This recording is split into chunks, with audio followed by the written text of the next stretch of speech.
guys. Brady Hanna. JJ Patton. This is another episode of Strategic Angling. Brought to you by K&K Hardware. He's got this figured out. We wanted to take a little bit of time today to talk to you guys about, you know, a very popular technique. It's just throwing finesse in current, and I haven't done a whole lot of it until this year, and I don't know how much you do it. You probably tell us, but you know, wanted to just give a little bit of an intro of what we're kind of doing right now to catch more fish as the current, you know, the conditions have changed and fish are really feeding on current. So what do you got, JJ?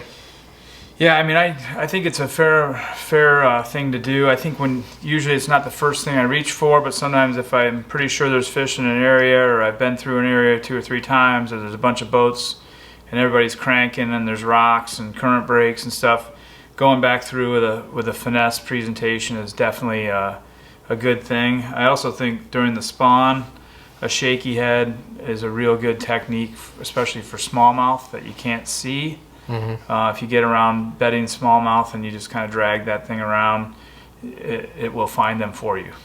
So for me, I'm just going to focus on, you know, fishing current, specifically wing dams and current breaks with like 1/4 ounce to 3/8 ounce bottom contact baits. And for me this year, you know, I fished with JJ a ton. I've seen him, he's really great at throwing a crankbait, and for a while I glued a crankbait in my hand and I'd catch a fish or two everywhere we kind of would go when the fishing was good. But this year, you know, I've started actually with a shaky head rather than starting with a crankbait. And for whatever reason, I'm catching more numbers off a spot my first time through, you know, maybe partly because I'm not disrupting it. I don't know. I'm not a genius, but I'm catching more fish. And then maybe some of them are small, but I'm just trying to catch a bunch of fish. But I'm catching more fish on spots with shaky head and wobble head than I have ever before. And, you know, everybody knows what a shaky head is. I don't know if everybody knows what a wobble head is, but it's just kind of like a football head attached to a EWG hook. And it's got its pros and cons, but, you know, the first one we'll talk about, I guess, is wobble head. So, Gene LaRue, Biffle Bug maker. He makes these wobble heads.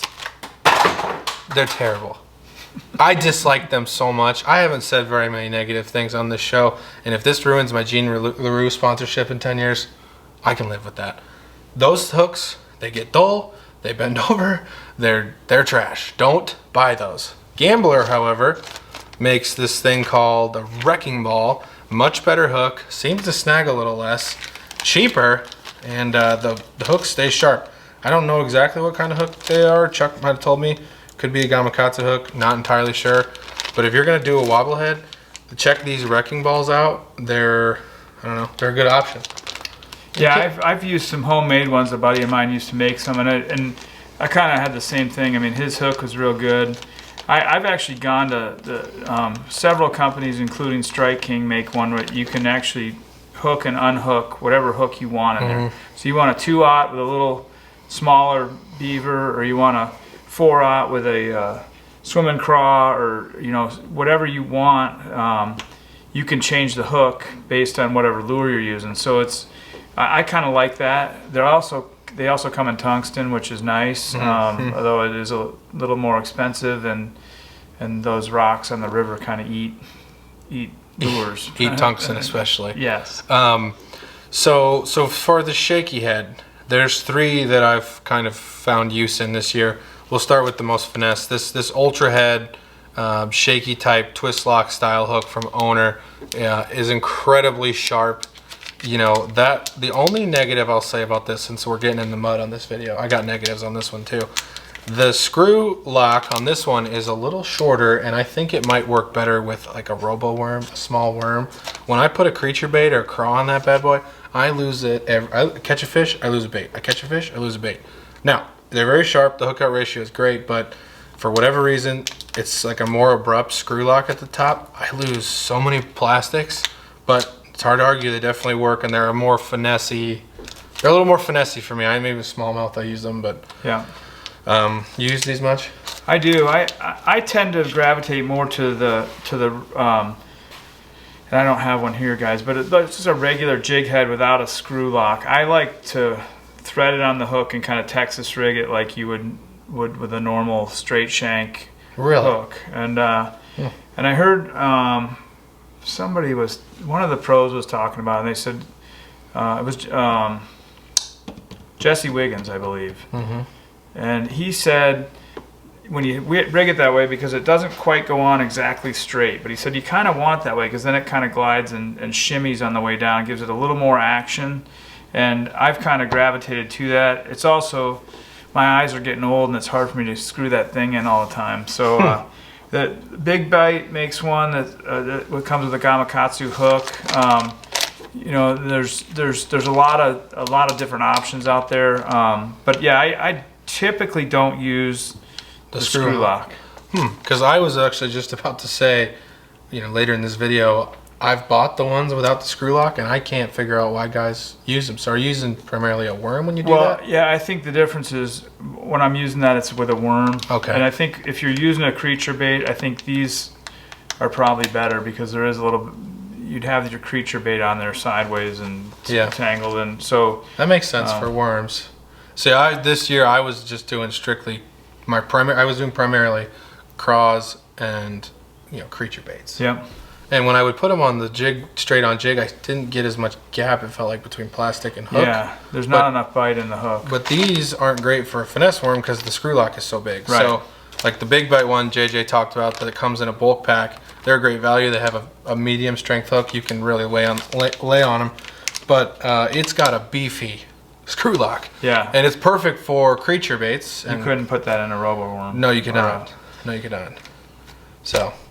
and I like throwing 1/4 ounce when I like to throw the lightest screw lock, I like to throw the lightest shaky head I can in current because to me, kind of getting a good float kind of through the spot.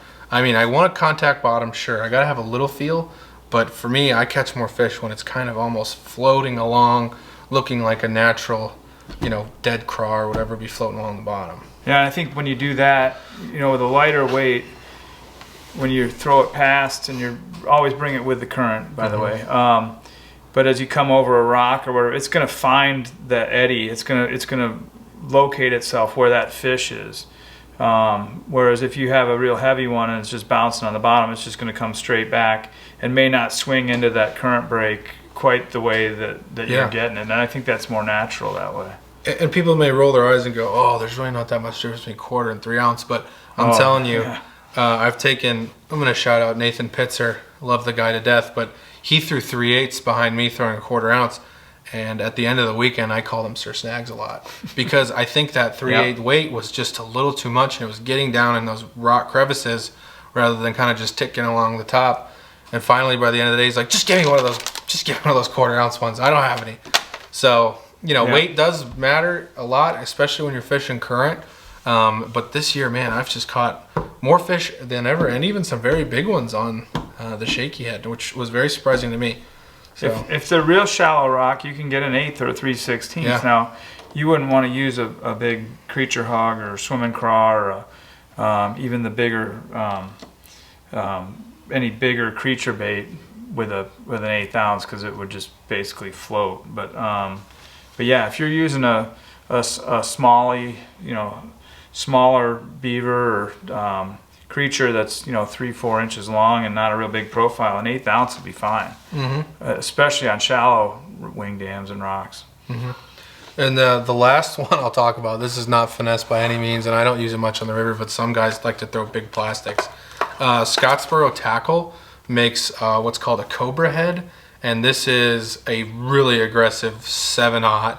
They make them all the way up to 8/0 and up to 1 ounce, but you know, we bought these I bought these when him and I went to Gunnersville because down there they fish deep water. But up here, you know, it's got a football head, a big beefy screw lock, and you could, you know, I primarily use this at Lost Grove, but you know, for guys who like to throw the bigger plastics and they're like, oh, your little 1/4 ounce ones are cute and all, but yeah, this is one that not many people have heard of, but it's a really nice big shaky head option. Yeah, and if it's real windy or a lot, you know, you can use a bigger profile. Windy with a little bit of muddy water, and you want a bigger profile. It still won't sink that quickly. So. And your traditional companies don't make shaky heads that big. No. This one goes. This one here in my hands a 1/2 ounce. I've got 3/4, and I've got 1 ounce. So Yeah, that's a good way to still get down to reach those fish on a windy day, like you were Yeah. saying. Okay, you know, I could talk all day about this. I have fallen in love with fishing like this year. I will tell you, I had to buy a new rod, of course, to do this. In my mind, I was using the 784 DX with fluorocarbon, 16-pound sunline, and I was losing a lot less. That seemed to be the sweet spot on line and rod. What are you kind of using for? I use a 744 DX usually, or a 743 DX, but depending on what weight, 3 to 4 power casting rod and whatever model your model of choice. I used to have that 784. I don't anymore. But a 4 power whatever model is probably the most versatile that I would pick for just your everyday use. Yeah, and we're gonna do one more thing, but I'm finding most success with fluorocarbon. I've lost so much tackle because I was trying to throw braid and rocks and feel everything. No. But the Mississippi River is so rocky and sharp chunk rock that it just wears down your braid and you just don't have much of a chance. Unless you like retying, I mean. You want fluorocarbon for sure, 100%. Or braid deleter, but even then it seems like I still lose fish. I just have been going straight fluorocarbon. Yeah. Okay. Yeah. Anything else we want to talk about these? I mean, I guess the other thing that we didn't really touch on that's kind of similar is like a Carolina rig is another option to present the lure in the same way. And I think the benefit of that is the weight gets it down and the lure is floating and is able to find those eddies and find those current breaks on its own. I think that's something that if you're dragging a lot, that is probably worth a try. You lose very popular up in the upper pools of the river. Catch a lot of fish up there on it. So. Well, cool deal. So this has been another episode of Strategic Angling presented by K&K in Bettendorf, Iowa. Thanks, JJ, for joining today, and hopefully you learn a little something or you try something new next time you go to your favorite wing dam. Thanks, guys.